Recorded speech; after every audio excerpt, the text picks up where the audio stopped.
Simón Pedro, rema mar adentro y echa las redes para pescar.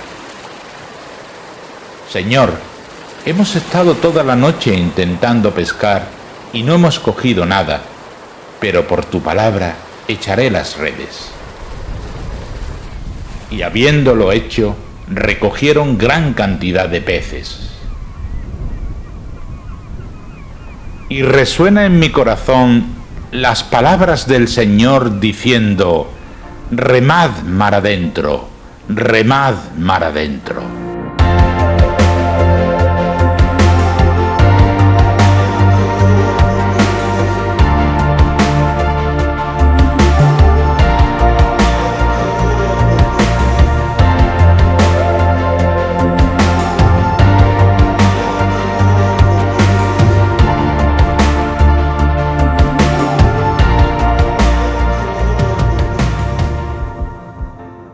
Hola amigos, un nuevo programa y además el último de este paquete que hemos hecho de 12 programas de Mar Adentro.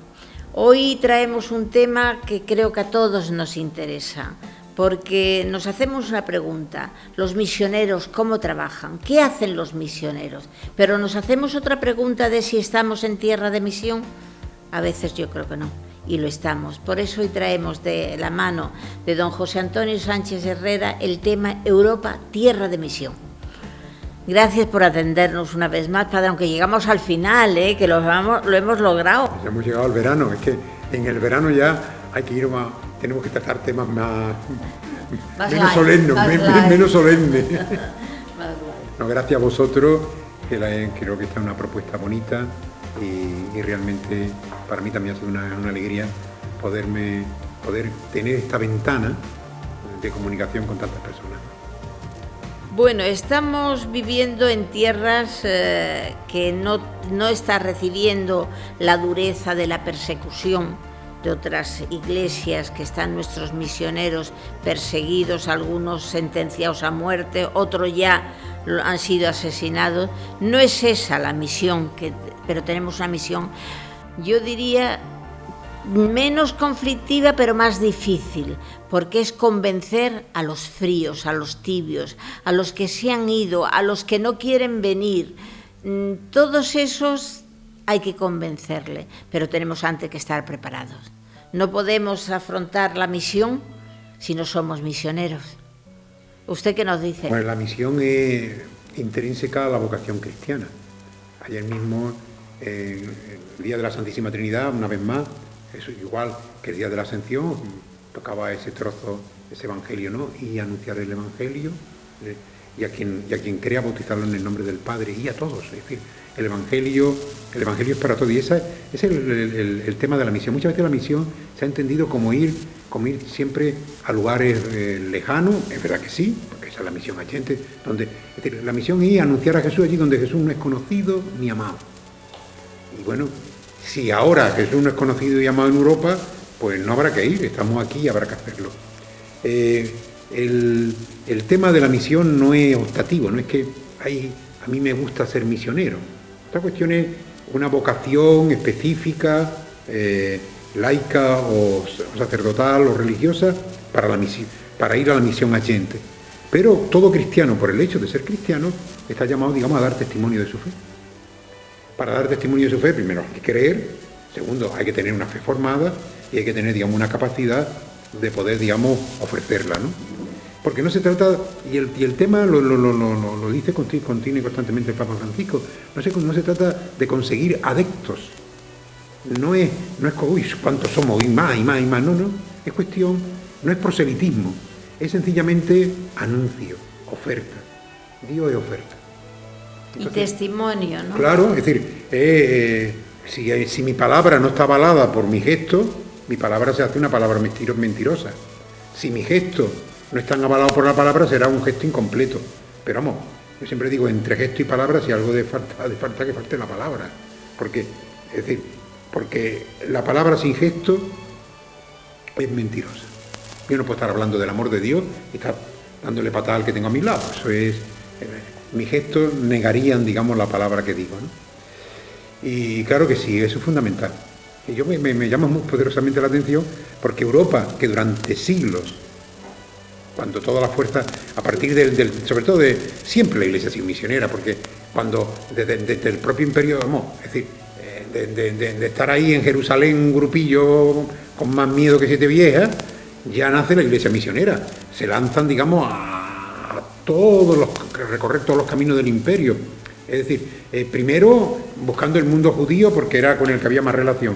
Pablo, que ya se da cuenta que los judíos hay poco que hacer, ya, digamos, también los gentiles son digamos, destinatarios.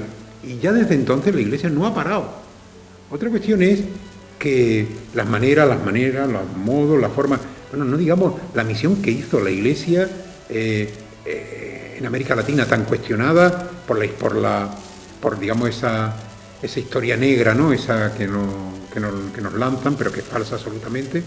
La Iglesia cristiana, la Iglesia católica hizo en América una tarea evangelizadora y de promoción del hombre y de la mujer increíble, aunque no se les quiera reconocer, porque hay otros intereses en la Europa nórdica que no quieren, evidentemente, hablar de eso, ¿no? Cuando Europa era cuna de espiritualidad. Sin duda. Es decir, aunque el cristianismo nace en Israel, pero por el tema, digamos, de inculturalizarse en el mundo latino, pues evidentemente se hace un cristianismo, en principio, muy europeo. A Asia se llega con dificultad, por aquello que os decía, que había expresiones religiosas, era más complicado, y América es que no se había descubierto. África también se adentra, digamos, también el cristianismo, sobre todo, digamos, en la zona más costera, y ahí, es decir, la Iglesia nace misionera. Y ahora, pues evidentemente tiene que seguir siéndola. Y tú me has dicho Europa. Pues en Europa, primero, porque Europa está llena, digamos, de personas venidas de todo el mundo. Y en segundo lugar, porque el cristianismo ha dejado de ser, digamos, y el humanismo cristiano y la cultura cristiana han dejado de ser, digamos, las coordenadas por las que Europa se regía, ¿no? A partir de la Ilustración, la cosa empezó ya en decadencia, ¿no? ¿A qué cree, padre, que se puede deber este enfriamiento en la fe? Porque si pensamos desde nuestra infancia hasta aquí, ha sido progresivo, pero de unos años a esta parte es que ha sido ya un chorro, más que una pequeña espita. Ha habido debilidad en la fe. Bueno, yo creo que más que debilidad en la fe, lo único que ocurre es que vivíamos, digamos, era una fe protegida, una fe de alguna manera sustentada, una fe, digamos, apoyada, una fe, digamos, por los poderes públicos incluso, ¿no? Cuando llega la democracia... ¿Estaba politizada la fe? Más que politizada, estaba digamos, cuidada. Es decir, al régimen le interesaba precisamente una España católica, ¿no? Y entonces España era católica. Bueno, pues ni todos los españoles eran católicos, ni España podía ser católica. Es decir, ¿qué ocurrió? Pues que conforme, digamos, se fue abriendo la política, la dictadura fue más flojilla, y ahí se llega incluso a la democracia, las personas ya, el ambiente que les rodeaba, ¿verdad?, la cultura dominante, no es ya cristiana. Y eso hace que muchas personas que vivían sostenidas por el ambiente, pues lo pierdan. Y otras incluso que estaban en contra ese ambiente de un nacionalcatolicismo impuesto, pues también, digamos, se hicieron militantes. En suma, que hoy para ser cristiano, es decir, evidentemente es una opción personal dentro de una opción comunitaria gratuita y libre. Eso. Tenemos un tema que cada día va más, incluso estamos viendo que se abren ya tiendas adecuadas a este tema, que es el esoterismo. El esoterismo está trayendo a mucha gente pensando que entran en la espiritualidad. Se lo digo porque ha habido amigas mías que yo he entrado en el tema y le he estado diciendo que eso es la antítesis de Dios, pero en fin, por mucho que tú les digas, dice, pero es que me aciertan, es que saben si fulanita está en la cárcel, es que no sé qué. Claro, te dicen una serie de cosas que tú, o por caridad no le dices eres gili, o la verdad te callas y... Pero, ¿qué está pasando? Que ese mundo está cogiendo tantas ramificaciones de verdad, pero es que ahí no entran los credos, sea del credo que sea. Van musulmanas, van judías, van budistas menos, hinduistas y más, pero sobre todo de verdad cristianas y católicas, o por lo menos entrecomilladas, van a chorros. Sí, decía Chesterton que cuando el hombre deja de creer en Dios, cree en cualquier cosa. Y ahora estamos, digamos, en ese momento, ¿no?, donde el hombre tiene un sentimiento religioso profundo, sincero, que hay que evangelizar en el caso, digamos, del cristianismo. Y si no, es una religión salvaje. Y a la gente le va el Dios de plastilina. Es decir, no un Dios trascendente, un Dios que también me exige a mí, si le conozco y me encuentro con él, pues un cambio de actitud, un cambio de vida, ¿no? Yo lo que quiero es un Dios utilitarista. Es decir, que me viene bien. Que me sirva a mí. Que me sirva a mí. Es decir, no es la oración esa tan preciosa de Foucault, ¿no? Padre, me pongo en tus manos, haz de mí lo que quieras, que esa es la actitud creyente. El hombre contemporáneo dice, Padre, ponte en mis manos, haz lo que yo quiera. Entonces, claro, eso, los medios, los medios esotéricos, ¿no? Es decir, sí. Además se llaman Nueva Era. Nueva Era, sí, claro, evidentemente, pues consiguen, digamos, algo que es mucho más sencillo. Es decir, usted me da una cantidad y yo le digo lo que usted quiere oír. Y además, padre, hay una cosa de que se están abriendo tiendas de estas y cuando pasas no es que quieras pararte, es que te paras para ver, decir qué gancho están poniendo ahora falsamente. Y tienen estampitas del Sagrado Corazón, de la Inmaculada, de San Antonio para las parejas. Y le dicen, yo lo digo esto porque yo tuve una lucha muy grande con una amiga mía sobre este tema, ya la pobre ha muerto.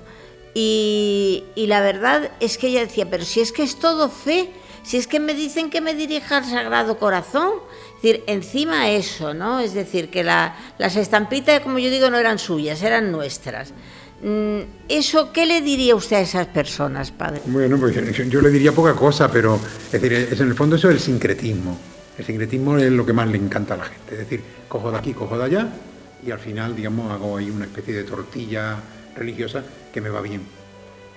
Claro que el corazón de Jesús, si te queda en la estampita, pues fenomenal, porque habrá algo más hermoso que el corazón de Jesús, que es, digamos, una invitación al amor y a que ame, pero si te queda, digamos, en el beneficio que va a provocar una estampa, un agua bendita, un agua bendecida, lo que tú quieras, es decir, es convertir el medio en fin. Es convertir el medio en fin. Y todo comercio. Sí, y además sin ningún compromiso por tu parte. Nada más la de comprarlo, hacer lo que te digan y pagarlo. Y ya ni más. Es decir, claro, ese riesgo está siempre ahí, es permanente. Pero lo que expresa es la necesidad de los religiosos, ¿no?, que la gente tiene, la soledad con la que la gente vive, el miedo al más allá. Es decir, cuando Jesús nos habla de la vida eterna, Él no nos mete miedo en el cuerpo, al revés.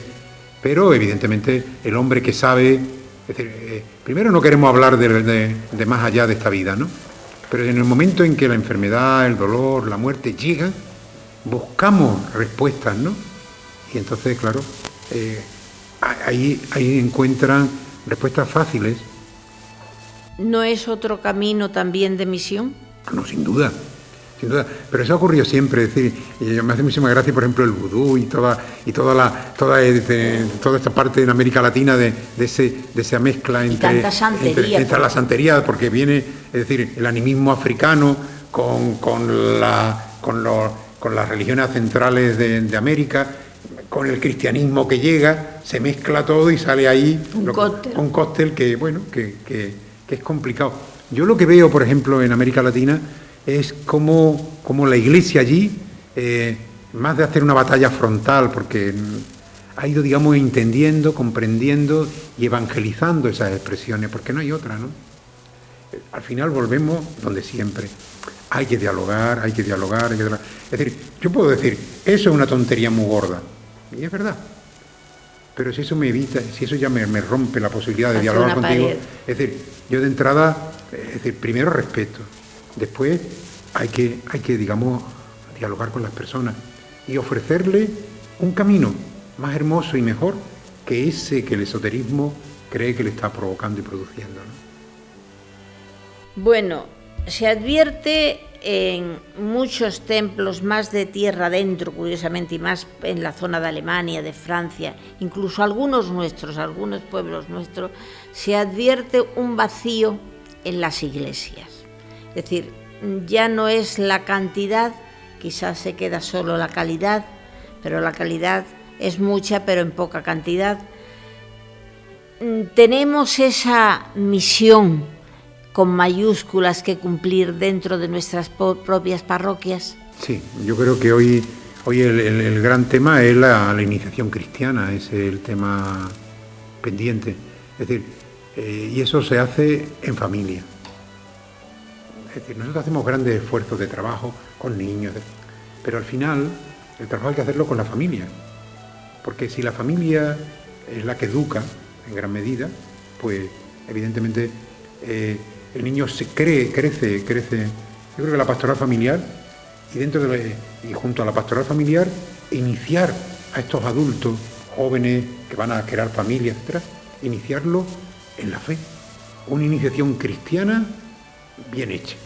¿Qué es lo que ha faltado? Cuando decíamos España catoliquísima, sí, catoliquísima de práctica, pero sin de cumplimiento. Sí, pero sin una formación, no por culpa de nadie, sino porque no hacía falta. Entonces, ¿qué ocurre? Que al final lo que cuenta Jesús, ¿no? Como la casa estaba edificada sobre arena, vinieron los vientos, subieron la ola y la casa cayó. Es decir, la iniciación cristiana es construir sobre roca, ¿no? Sí, por eso le decía yo que es una palabra que la empleaba mucho mi tutor, el padre Constancio Cabezón, que decía, es de cumplimiento. Sí, pero en el fondo era porque, pues no es que cumplimiento, sino que de alguna manera es que había que ir. Es que, porque había también una presión social, no digamos en los pueblos, es decir, donde no ir a la iglesia estaba mal visto. Ahora lo que está mal visto es ir, es decir, depende dónde, ¿no? Qué triste, qué triste. Bueno, hay también una cuestión que quizás es un poco más dolorosa. Lo digo para ver los núcleos de misión que podemos tener los que deseamos, por lo menos si vienen a nosotros, tener respuesta. Es una tarea que el Papa Francisco le dice: yo no veo a la Virgen como una jefa de telégrafos dando mensajes todas las semanas. Es que se da el caso, y yo tengo un caso mío personal, después de haber sufrido una operación muy grave a vida y a muerte, que viene alguien y me dice: es que tú no te has dirigido a la Virgen, pero a Jesús no se llega si no es por la Virgen. Claro, yo que tengo esa costumbre también de amar mucho a la madre, pero decir, Señor, vengo a ti desnuda de cuerpo y alma, si tengo que ir con recovecos, sobre todo en el momento que te vas a morir. En el momento que te vas a morir lo tienes más difícil. Madre mía, te quiero mucho, pero quiero hablar con tu hijo, ¿no? Ese núcleo que existen en nuestras iglesias, que van de rodillas, se acercan desde su banco de rodillas hasta donde va a recibir la comunión, que si el velo, que si la estampita, la velita puesta aquí, tantas cosas. Esa parafernalia, muchas personas le echan para atrás porque creen que eso es la Iglesia católica espiritual. Eso me lo han dicho a mí, es decir, yo estoy hablando testimonio mío. ¿Cómo cree que debemos actuar cuando ese fanatismo te está impidiendo decir, pero no te estás dando cuenta que la madre dijo hacer lo que Él os diga?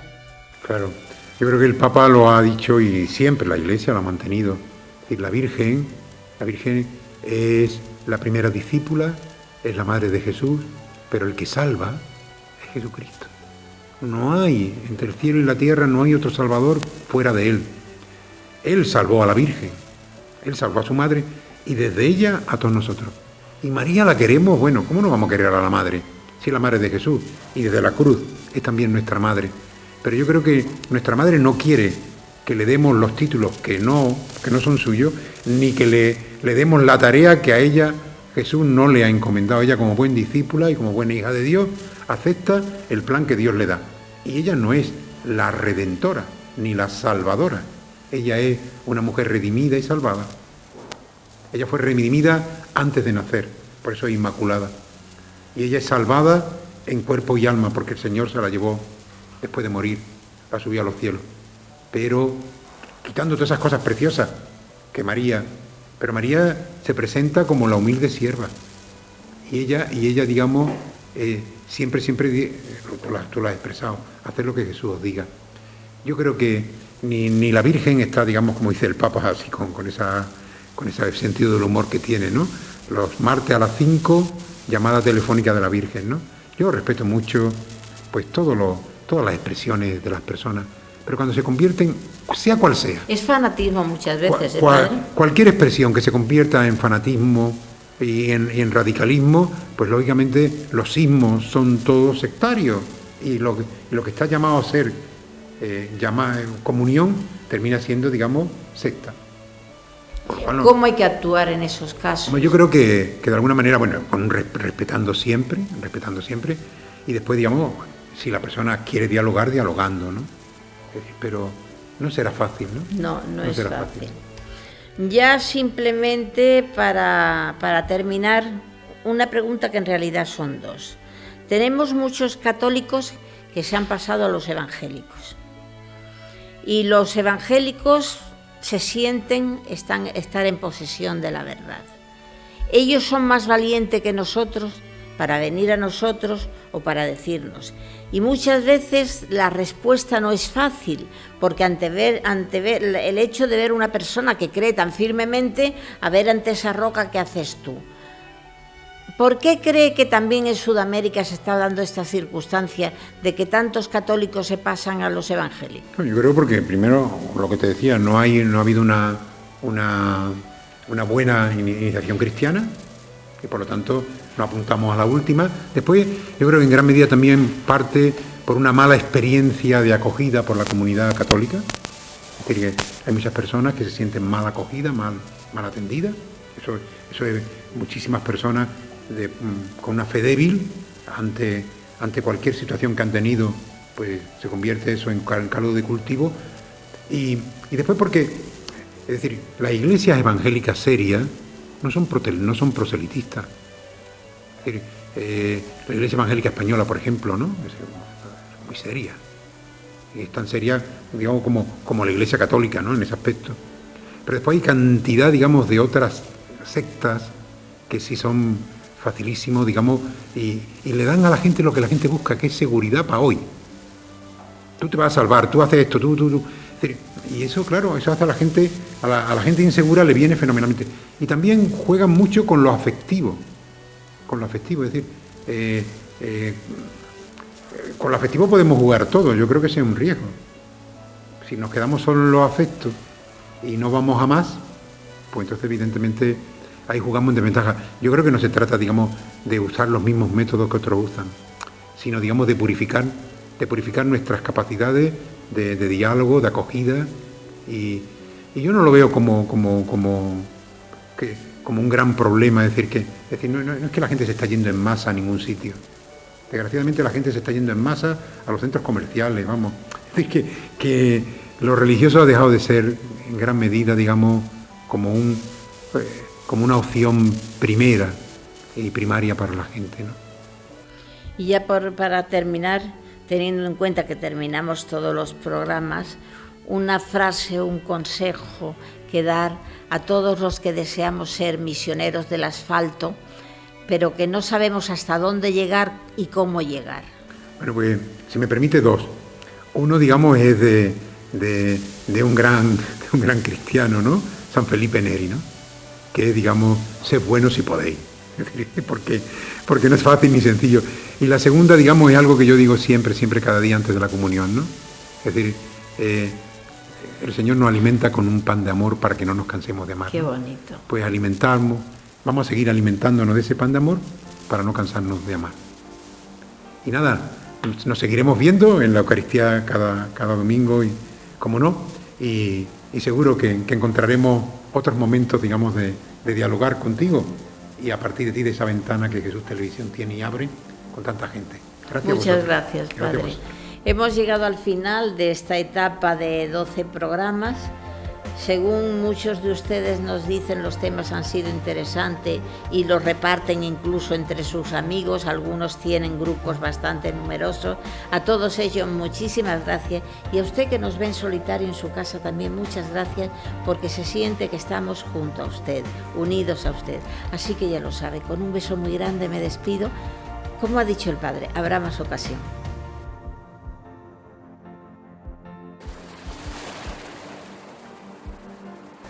Y resuena en mi corazón las palabras del Señor diciendo: remad mar adentro, remad mar adentro.